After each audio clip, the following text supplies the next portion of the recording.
आज जिस टॉपिक पर बात कर रहा हूँ वो है फास्टिंग से वजन कैसे कम होता है और सेहत कैसे बेहतर होती है। अस्सलाम वालेकुम नाज़रीन, डॉक्टर जुबैर मिर्जा एक मरतबा फिर आपके सामने हाजिर हूँ। आपकी सेहत, लंबी जवानी, लंबी उम्र, खूबसूरती के लिए मुफीद मशवरे में। आज जिस टॉपिक पर बात कर रहा हूँ वो एक्चुअली मेरा फेवरेट टॉपिक है। वो है फास्टिंग से वजन कैसे कम होता है और सेहत कैसे बेहतर होती है। फास्टिंग एक्चुअली इंसान अपनी सेहत के लिए जितनी भी एक्टिविटीज करता है उनमें टॉप पे आती है, नंबर 1 आती है। इसके फायदे इतने ज्यादा हैं कि बयान नहीं हो सकता। अच्छा, अब आप देखें, एक तो इस्लामी रोजा होता है जिसका सबको पता है, उसका जिक्र नहीं होगा। मैं जिक्र करूंगा जिसको उर्फ आम में इंटरमिटेंट फास्टिंग कहा जाता है। तो बहुत पॉपुलर हो गई है यूरोप अमेरिका में इस वक्त। डाइट जो चल रही है उनमें नंबर 1 पे ही है इंटरमिटेंट फास्टिंग जो है वो चल रहा है डाइट के तौर पे। तो खवातीन, यहाँ की बात याद दिला दूं, आप ये वीडियो पहली बार देख रही हैं तो इस वीडियो को लाइक करें, चैनल को सब्सक्राइब करें और नोटिफिकेशन बेल दबा दें, क्योंकि आपकी सेहत के लिए बेहतरीन वीडियोज आती रहेंगी तो आपसे कुछ मिस ना हो। अच्छा, जरा से बता दूं, इंटरमिटेंट फास्टिंग का नाम बदल चुका है। इंटरमिटेंट फास्टिंग बुनियादी तौर पे जब शुरू हुई थी ऐसी थी कि आप हफ्ते में 2 दिन फास्टिंग करते थे और 5 दिन नॉर्मल खाना खाते थे। फिर आप एवरीडे भी कर सकते थे, फिर रोज भी कर सकते थे। अब इसका नाम जो असल में हो गया वो हो गया टाइम रिस्ट्रिक्टेड ईटिंग। इसको समझना अच्छी तरह से, बहुत अहम है आपके लिए समझना कि दिन के 24 घंटे होते हैं, उसमें से एक दौरानिया होगा आपका जिसमें आप फास्टिंग करेंगे, कुछ नहीं खाएंगे। एक दौरानिया होगा जिसमें आप खाना खा सकेंगे। आइडियल जो है फास्टिंग का दौरानिया जो इंसान कर भी सकता है और फायदा भी बहुत होता है, वो है 16 से 18 घंटे फास्टिंग हो और 6 से 8 घंटे में आप जो खाना खाना है वो खा लें। अच्छा, कि इंटरमिटेंट फास्टिंग, ये जो टाइम रिस्ट्रिक्टेड ईटिंग है, ये बुनियादी तौर पे रात में की जाती है, क्योंकि दिन का रोजा हर एक के लिए आसान नहीं होता। हम तो रमजान में रखते हैं, लेकिन उसके अलावा थोड़े से जरा इतने आसान नहीं होते रखते।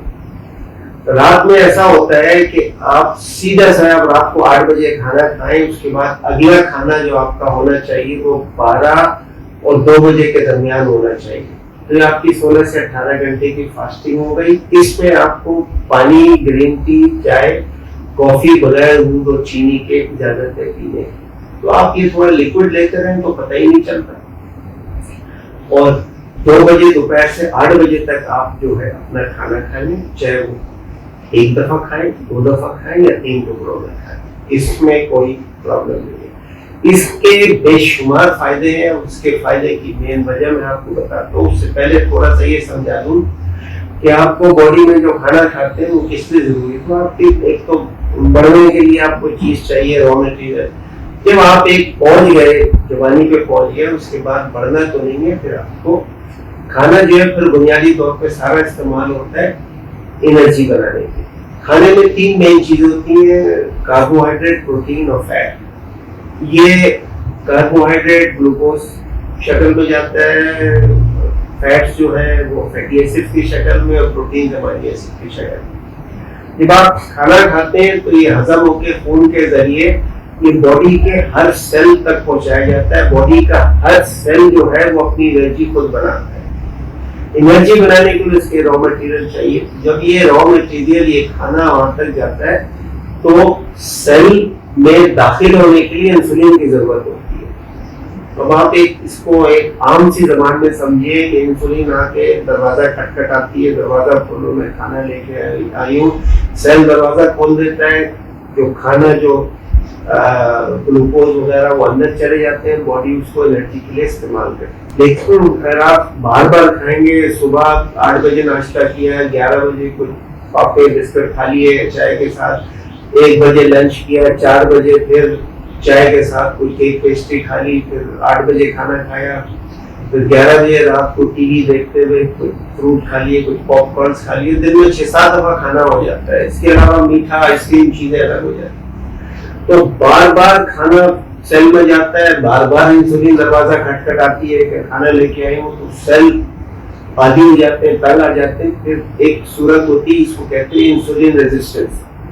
वो इंसुलिन के आने पे वो दरवाजा नहीं खोलते अपना कि खाना अंदर आए, और ये ग्लूकोज वगैरह ये बाहर पड़ा रहता है और ब्लड शुगर बॉडी में बढ़ना शुरू हो जाता है। यहाँ से फिर डायबिटीज की इब्तिदा होती है। और जो फालतू जो ग्लूकोज जो अंदर नहीं गया, ब्लड में रह गया, वो ब्लड में रह नहीं सकता, उसको इंसुलिन जो है फैट में कन्वर्ट कर देती है और फिर वो चर्बी जो बनाती है, वो चर्बी आपके पेट पे, थाइस पे, हिप्स पे आ जाती है। यहाँ से मोटापा शुरू हो जाता है, जो बेशुमार मजीद बीमारियों की, डायबिटीज की, हार्ट अटैक की, स्ट्रोक की, अल्जाइमर की, कैंसर वगैरह सब की वजूहात बनता है। तो ये मोटापा बीमारियों की जो वजह है, ये इसलिए होती है कि इंसुलिन रेजिस्टेंस हो जाती है, खून में इंसुलिन बढ़ जाती है, और इसका हल उस वक्त तक नहीं होगा जब तक इंसुलिन कम नहीं हो जाएगी। इंसुलिन कैसे कम होगी? पहले देखिए इंसुलिन आती क्यों? इंसुलिन आती है जब आप खाना खाते हैं, और आप खाना नहीं खाएंगे तो इंसुलिन ब्लड में नहीं आएगी। तो फास्टिंग यही करती है, फास्टिंग इंसुलिन का लेवल खून में कम कर देती है। जब इंसुलिन कम हो जाएगी, अब बार बार ये फास्टिंग करते रहेंगे तो लेवल कम होते होते जो सेल में जो रेजिस्टेंस आ गई थी वो खत्म हो जाती है, और फिर हम कहते हैं सेल्स इंसुलिन सेंसिटिव हो जाते हैं। फिर इंसुलिन खाना लगती है तो उसके दरवाजा खोल देते हैं, तो जो खाना खाते हैं वो सारा रोज इस्तेमाल हो जाता है, बचता कुछ नहीं जो चर्बी में बदल के आपका वजन बढ़ाए।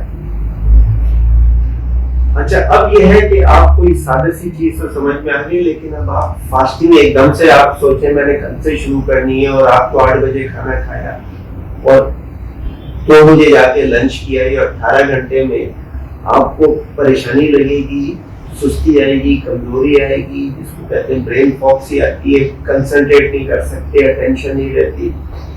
ये सब इसलिए होता है कि बॉडी में एक चीज होती है जिसको कहते हैं हम मेटाबॉलिक फ्लेक्सिबिलिटी।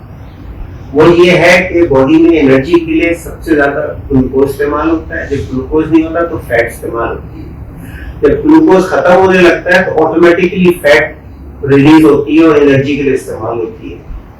जैसे गाड़ियों में जिसमें सीएनजी पेट्रोल दोनों होते हैं, जब सीएनजी इस्तेमाल कर रहे हैं वो खत्म हो गई तो गाड़ी पेट्रोल पे ऑटोमेटिक चली जाती है। इसी तरह बॉडी में सिस्टम होता है कि आप ग्लूकोज खत्म हुआ तो फैट पर चले गए। लेकिन जब आप उस सूरत में पहुंचते हैं जहां इंसुलिन रेजिस्टेंस हो गई है, यहाँ पे जब आपकी ग्लूकोज कम होती है, खत्म होती है, तो बॉडी खुद ब खुद फैट को नहीं इस्तेमाल कर सकती एनर्जी के लिए, क्योंकि इंसुलिन जो है, इंसुलिन 2 काम करती है। एक तो फैट बनाती है, मैंने पहले बताया था, दूसरा फैट को प्रोटेक्ट करती है, फैट को निकलने नहीं देती इस्तेमाल होने के लिए अगर इंसुलिन आपके ब्लड में ज्यादा है।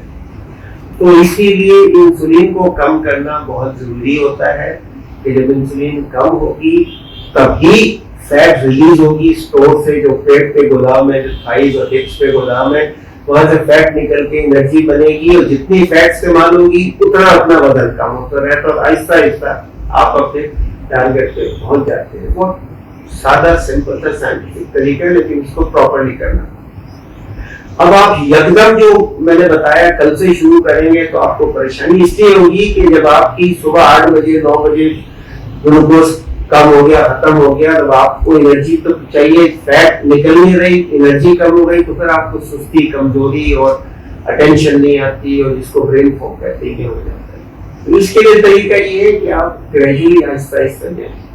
8 बजे रात को खाना खा के अगला जो दिन का खाना है वो बेशक 8 बजे में 12 घंटे बाद जो आपको आदत है, हर 1 या 2 दिन के बाद आधे घंटे आगे बढ़ाते हैं। 8 बजे, 8:30 बजे, फिर 9 बजे, फिर 9:30 बजे, फिर 10 बजे, आधा घंटा हर 2 दिन बाद अगर आप बढ़ाते हैं, 2 से 3 हफ्ते में आपकी फास्टिंग 16 से 18 घंटे तक पहुंच जाएगी। बॉडी एडजस्ट हो जाएगी, बॉडी की इंसुलिन कम होना शुरू हो जाएगी। जैसे जैसे इंसुलिन खून में कम होती है, फैट निकलना शुरू हो जाती है एनर्जी के लिए, तो आपकी एनर्जी कांस्टेंट रहती है, ना आपको कमजोरी होती है, ना कोई दिमागी काम में सुस्ती आती है। बल्कि रिसर्च बदकिस्मती से हमारे इलाके में जब हम रोजे रखते हैं, हमारे इलाके में नहीं हुई, ये रिसर्च यूरोप अमेरिका में हुई है कि फास्टिंग से जिस्मानी चुस्ती और फुर्ती में इजाफा होता है, दिमागी चुस्ती फुर्ती में इजाफा होता है, अटेंशन बढ़ती है, फोकस बढ़ता है, मेमोरी बढ़ती है, सब कुछ बढ़ता है। हमारे यहाँ तो रमजान में सब लोग पागल हो रहे होते हैं कि कमजोरी हो रही है, काम नहीं हो रहा है, इफ्तारी के बाद करूंगा, ईद के बाद करूंगा, इसलिए कि हमारा मसला वो इस दिन को होता है, हमारी डाइट सही नहीं। तो आप डाइट सही होगी, ग्रेजुअली फास्टिंग बढ़ा के 16-18 घंटे के आएंगे तो आपको फिर मसला नहीं होगा। आपकी इंसुलिन कम हो जाएगी, फैट निकलनी शुरू हो जाएगी, वजन कम होगा। उसके अलावा बेशुमार दूसरे फवायद हैं जो जिक्र पहले भी कर चुका हूँ, कभी और करेंगे। अच्छा खवातीन, ये बहुत अहम चीज है कि आप फास्टिंग करें और आपकी भी डाइट सही ना हो तो फायदा नहीं होगा, तकलीफ भी उठाएंगी और वजन भी नहीं गिरेगा, दूसरे फवायद भी नहीं मिलेंगे। इसके बेशुमार फवायद हैं जिनका अभी जिक्र ये हम सिर्फ बदन के हवाले से कर रहे हैं। डाइट में बड़ी अहम चीज है इसके कि आपने जो 6 से 8 घंटे का आपका खाने का दौरान या ईटिंग ड्यूरेशन, उसमें आपने क्या खाना है, उसपे 3 मोटी मोटी जो चीजें, प्रोटीन, फैट और कार्बोहाइड्रेट, उसमें इस तरह करना है कि आपको फैट जरा ज्यादा लेनी है, तो 60-65% फैट हो, 20% के करीब प्रोटीन लेनी है और 10% जो है 10 से 15% कार्बोहाइड्रेट हो। अच्छा, फैट जो लेनी है वो आपने गुड फैट्स लेने हैं, कोशिश करें कि प्लांट बेस्ड फैट्स हो।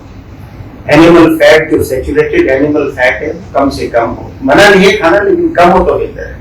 प्लांट बेस्ड फैट्स कौन सी है, जैसे ऑलिव ऑयल है, फ्लैक्सीड ऑयल है, कोकोनट ऑयल है, ऑलिव्स हैं, नट्स हैं, एवोकाडो है, इस किस्म की चीजें हैं, पिस्ता, बादाम, अखरोट वगैरह हैं, ये सब खाएं तो इनसे बेहतरीन गुड फैट्स मिलती हैं जो आपके लिए अच्छी है। प्रोटीन आप एनिमल फैट जरूर ले सकते हैं, बेहतर है कि फिश, खासकर सालमन फिश और झींगे वगैरह लें, देसी मुर्गी लें और लीन बीफ लें बगैर चर्बी का। लेकिन यहाँ भी बेहतर है कि प्लांट बेस्ड प्रोटीन हो तो वो ज्यादा बेहतर है। प्लांट बेस्ड प्रोटीन्स कौन सी हैं, जैसे आपका ग्रेन्स में सिर्फ बाजरा जो है वो हम अलाउ करते हैं, उसकी वजह कुछ और है। कार्बोहाइड्रेट तो उसमें होता है लेकिन इसमें दूसरे मजीद नुकसान नहीं होते, जिस पे एक वीडियो और बनाऊंगा। इसमें लेक्टिन्स नहीं होते, दूसरे ग्रेन्स में लेक्टिन्स होते हैं। उसके साथ फ्लैक्सीड से प्रोटीन मिलती है, दालों से प्रोटीन मिलती है, वो जो छोले चिकपीस होते हैं इनसे मिलती है। तो ये जो आप दालों और चिकपीस में ध्यान रखें, इनको इस्तेमाल करना है तो उनको पूरी रात को सोख करके अगले दिन इनको कोशिश करें प्रेशर कुकर में पका के इस्तेमाल करें तो बेहतरीन नतीजा देते हैं ये। इसके साथ साथ आपको अगर रोटी की बहुत आदत है, या तो बाजरे की रोटी, या उससे भी बेहतर है कि बादाम का आटा और कोकोनट का आटा ये मिलता है, इसकी रोटी फर्स्ट क्लास ही आप खाएं तो ये सिर्फ प्लांट बेस्ड प्रोटीन भी मिल जाती है, गुड फैट्स भी आ जाते हैं उससे। कार्बोहाइड्रेट्स बहुत अहम चीज है, वो सारी बुराई की जड़ जो है वो कार्बोहाइड्रेट्स है। तो कोशिश करें कि स्मार्ट कार्बोहाइड्रेट्स खाएं, वो कार्बोहाइड्रेट खाएं जिनका ग्लाइसीमिक इंडेक्स कम हो। ग्लाइसीमिक इंडेक्स का मतलब है कि वो उनसे पता चलता है कि एक मखसूस खाने से कितने जल्दी, कितनी तेजी से कितना शुगर बढ़ता है। ये सब कई जगह तो आप पढ़ सकते हैं, गूगल पे चेक कर लें, मेरे पास लिस्ट भी मैं भिजवा सकता हूँ आपको कि जो लोग ग्लाइसीमिक इंडेक्स वाले फ्रूट्स हैं, स्मार्ट कार्ब जिनको कहते हैं, उसकी लिस्ट मेरे पास है, ये लें। उनकी एक छोटी सी लिस्ट आ रही है खासतौर पे इनकी फ्रूट्स की जो आप ले सकते हैं, जिनमें इससे पहले बता दूं कि सब्जियां आप सारी ले सकते हैं सिवाय आलू के। बेहतरीन सब्जियां जो हैं वो चारों गोभियां हैं, चुकंदर है, अरबी है, भिंडी है, साग है, सारे स्वीट पोटैटो है, मशरूम है, ये सब चीजें आप लें, कसरत से लें, आपको पेट भर के लें तो कोई मसला नहीं है। दूसरी ये जो लिस्ट है मैं आपको फ्रूट्स की बता रहा हूँ, जो बेहतरीन फ्रूट है लो ग्लाइसेमिक इंडेक्स, उनमें सारी बेरीज हैं, आलूचे है, आड़ू है, खुबानी है, अनार है, कीवी फ्रूट है, हरे रंग का हरे छिलके वाला केला है और कैरी, हरी कैरी। पक्का आम नुकसानदेह होता है काफी, उसमें शुगर के वाले से कैरी बेहतरीन फ्रूट होती है। तो ये आप चीजें जो है ये ले सकते हैं। अच्छा, एक दूसरी मजे की चीज बताऊं आपको, थोड़ा सा जब आपका टारगेट अचीव हो जाएगा, जब इंटरमिटेंट फास्टिंग पे सेट हो जाएंगे, वजन भी कम हो रहा होगा, सेहत अच्छी, फिर आपका जो ईटिंग पीरियड है, इसमें आपको 6 से 8 घंटे में आप एक खाने पे, फिर आप जब कभी होता है तो खाना ज्यादा भी खा सकते हैं, कभी चीटिंग भी हो सकेगी और उससे फर्क नहीं पड़ेगा, क्योंकि आप जो 16 से 18 घंटे की फास्टिंग कर रही है वो इसको कवर कर लेती है। तो वो उसमें पेट भी भर के खा लेंगे आप, तो शादी ब्याह पार्टी में भी खा लेंगे, तो कोई मसला नहीं होगा। लेकिन पहले सेट हो जाए, अपना टारगेट अचीव कर ले, फिर ये थोड़ी सी चीटिंग शुरू करें। तो ये कहानी है इसकी पूरी। फास्टिंग से वजन जरूर कम होता है, सब्र करें, आराम से कम होता है और जरूर कम होता है, बशर्ते कि आप जो मैंने बताया उस पर अमल करें। कोई कमेंट्स कर लें, कुछ पूछ रहा हो तो जरूर मुझसे पूछ लें, अपने यूट्यूब पे डाल दें, व्हाट्सएप पे डाल दें, इंस्टाग्राम पे डाल दें, सवाल मैं जरूर एड्रेस करता हूँ।